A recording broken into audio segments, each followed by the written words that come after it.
Today we're in Berlin, Germany.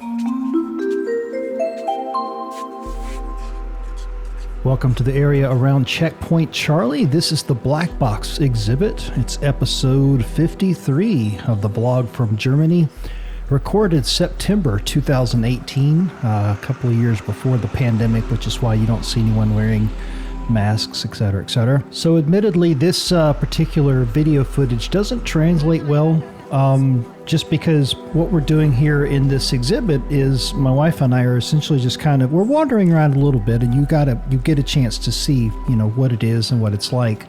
It's very, very close to Checkpoint Charlie.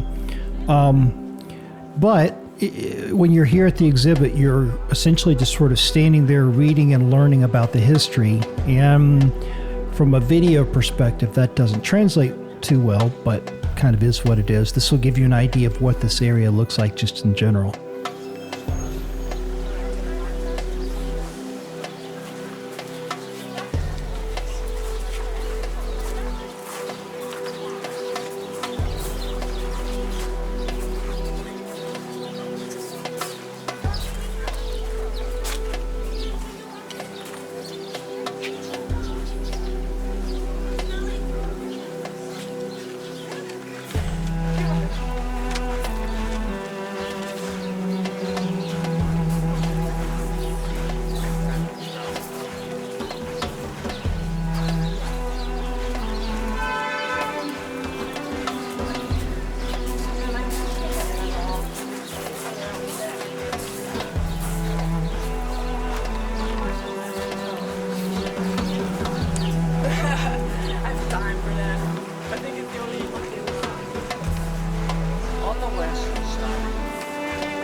Checkpoint tested.